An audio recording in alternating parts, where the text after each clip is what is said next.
am currently, at least at the time of this utterance, in my suburban house, and if I might say so myself, I think it's pretty neat. Granted, the insides are all specially chosen, and my room is pretty cozy, but, that's not really what makes it the house, is it?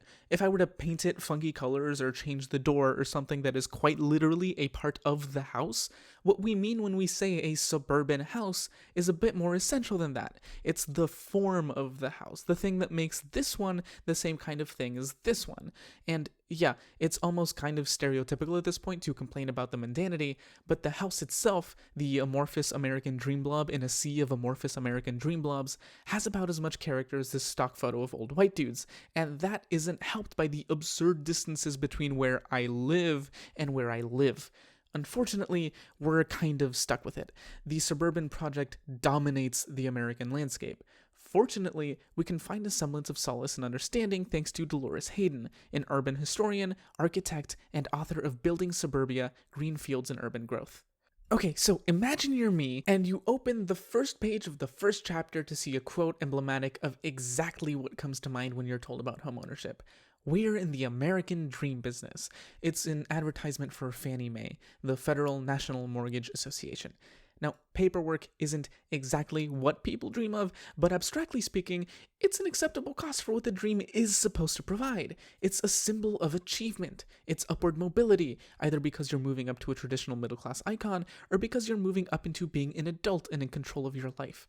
It's economic security in a country where owning land is the source of wealth. And these aren't just material things. I mean, they are material things, similar to how a certain kind of clothes is, but carries particular associations. If you wear a cross, for example, it's probably because of this dude, and if you wear this, it's a signifier of wealth and status and your place in the world that isn't actually conveyed by the literal fabric. The American suburb is exactly that. You could change a lot of how it specifically looks, but the structure and the culture of it is its aesthetic and moral value. So what are those values?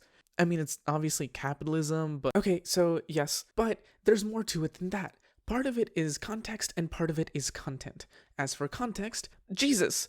Well, Western Jesus, particularly American prosperity gospel, woman is unpaid family labor, hyper-individualist kind of Jesus. Okay, so not really Jesus, it's just Western capitalism. But Jesus, if nothing else, is accustomed to being used as an excuse. What for? Well, it's perfectly possible and probably reasonable to have your church and real estate developer as unrelated entities. Using Christianity gives the American dream a pretty significant cheat code. It's automatically seen as moral. If capitalism is moral, then you as a person, who probably wants to be a good person, I hope, are not only incentivized to seek the established aesthetic of virtuous accomplishment, but you're incentivized to view the system as inherently good. That's really helpful. Like, imagine being a cook and you're chopping and stirring and you hand it over to your guest and they're like, this tastes like ass. Not only are your feelings hurt, but your soup, the thing that makes you money and gives you your worth, isn't wanted. Not only is it compared to other, probably better fluids, but you as a cook, as the person with the authority over cooking, are under question. Now, what if it was A, moral soup, in which case having it is the good thing, and B, actually housing, in which case sucks to suck if you don't like it, because, I mean, what are you gonna do, move to the other suburb? As for the content, first that generalized suburban house, the single-family housing unit. It's the home for your family. In case you're not familiar, it means, at least originally and still in a lot of places, the expected high skin cancer risk, traditional Protestant nuclear family unit. Single, duplex, triplex, suplex, all that jazz. As for the land, it was yours. That yard is your kingdom. You rule over that piece of dirt. So long as you keep it as expected, of course. And community, well, think of how people talk about cities. Loud, crowded, but most importantly, impersonal. A suburb, you get to know your neighbors. You, by the virtue of the setup, get a tight-knit community much in the same way you might be born into a family. For better or worse, it comes with the territory. And I think now is a good moment to acknowledge something. Hayden spends a lot of time going into the specific dynamics attached to this, especially the issue of reinforcing pretty outdated and restrictive gender roles, which is very, very true. But as crap as all that is, we're more so focused here on the structure of that, because if it was just somebody's idea or a thing that people used to do, it probably wouldn't matter much beyond being annoying. But it's more than that. It's consequential. You literally cannot avoid it, and it's invasive to the point your wealth and prospects as an American citizen are completely tied to how well you fit into it. So why is that? Maybe all this is a genuine goal for some people, and I'm all for knowing exactly what you want. Go get it. I believe in you. But this isn't really a you. It's not a standard because people voted for it. It's external and imposed to the point that it's often used as the emblematic example for an isolating and alienating lack of individuality or humanity. If the purpose really is bettering community and providing opportunity and all those pretty universally important things, it begs the question as to why Americans would idealize the house instead of, say, their neighborhood or their town. And the answer is pretty simple. They kind of didn't. Okay, so think of that standardization. Over time, some of it has changed. It isn't literally segregated anymore, albeit a heavy emphasis on literally.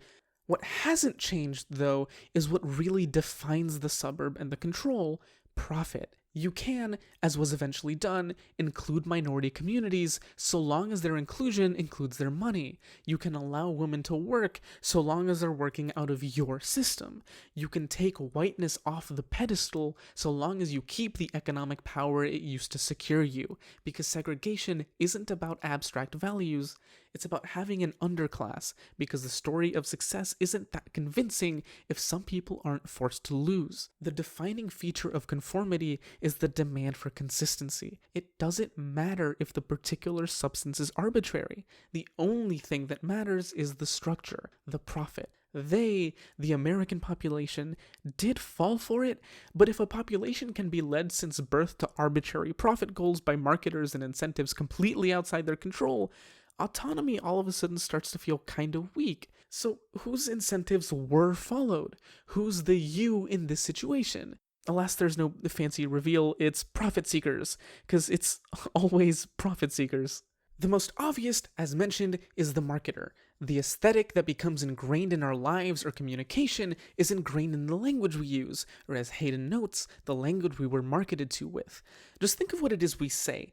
It's the open road. Open because freedom and stuff, not a sprawling gridlock. You're meant to feel that the massive travel effort you have to put up with to do basically anything isn't annoying. It's a canvas on which you can express your American right to freedom.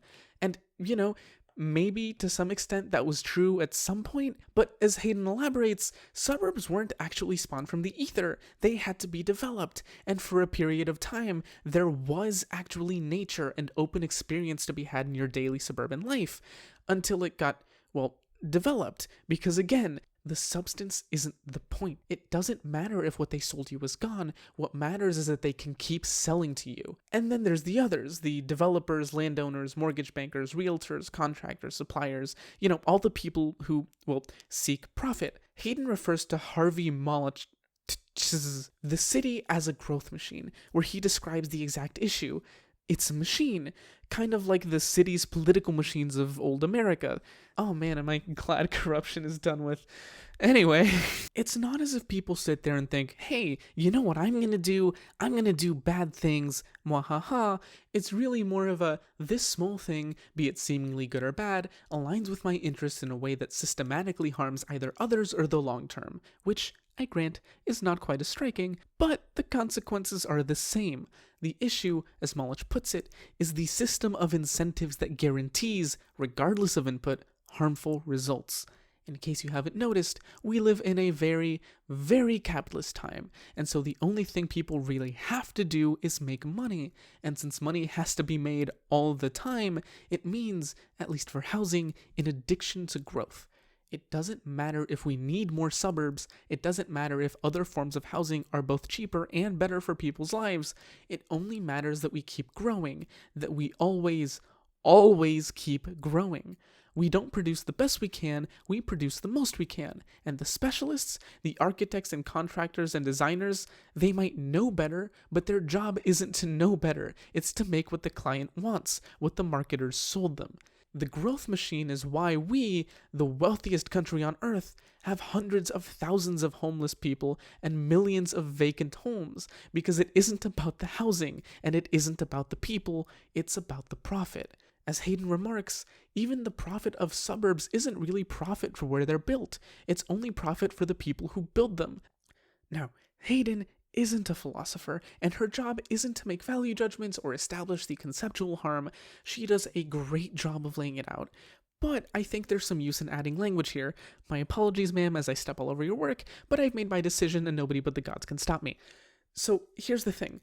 Suburbs kind of suck, obviously, but what's the big issue? Sure, the aesthetic of the American dream has a, unfortunate history, and sure, it's not effective or efficient or sustainable, but what's the essential issue as it pertains to you? Well, you're trapped. I don't doubt there are plenty of people who do actually like the suburbs and tout the isolation of the single-family housing unit or the ability to drive everywhere as things they really do value. But that's kind of the issue. Those things are just mechanical, arbitrary. Their lack of comparative effectiveness is a massive problem, because the extent to which they provide values is the extent to which they meet whatever material standards your values have. And what are they? What do you actually get? Self-determination? 'Cause of what? The local and traditional housing of places like Santorini take a giant crap on your absolute choice, and yet people long their entire lives to live there. Community, family values? The walkable cities of Denmark not only present a stronger and more reliable community aesthetic, but keep you healthier and measurably happier while being more engaged. The benefits we associate with the suburbs, the moral value of the American dream aesthetic, are empty. They come with immense literal and figurative costs, they can't be separated from a pretty terrible social and economic history, and the worst part of it is that none of the benefits are unique. We didn't put our country through the massive change from what used to be a walkable, community-focused, and interactive cities for something special. We did it for profit, and it wasn't even really we. It was just some people, many of whom are now dead, following external incentives that determine everything and at no point in their decision-making process even consider us. We like these things because they give us a freedom that doesn't really make sense. They turn freedom into an aesthetic that, should we be around hundreds of years from now and look back at it, is probably going to look like doctors advertising cigarettes. Hell, even that was for profit-seeking too. The American dream isn't based on reality, it's an advertisement, and the use of aesthetic attachment to keep it going isn't just deceptive, it's drowning us. It can't last, but it won't stop going. You're trapped living an aesthetic for which you're nothing more than a tool, something you were told to want, and something that, if you're Gen Z, you'll probably never have. Some people are still attached. They see it as tradition, or as something essentially American. It's pretty much the image, the aesthetic of America, but I always thought that was kind of like arguing that if we stopped lighting our homes on fire, then firemen would lose their jobs. Just think of what the point actually is. If we ever reach that stable population we're always talking about, the market collapses. If we ever reach a day where every person can live comfortably, our entire value system, the entire American dream, shatters into pieces, and we're left with nothing but the emptiness of the aesthetic we've dedicated ourselves to. If your social and economic system collapses at the sight of progress, you might want to reconsider what your objectives are. And if the image of success is your downfall, you might want to wonder whether it's actually success to you or just success as it's been told to you.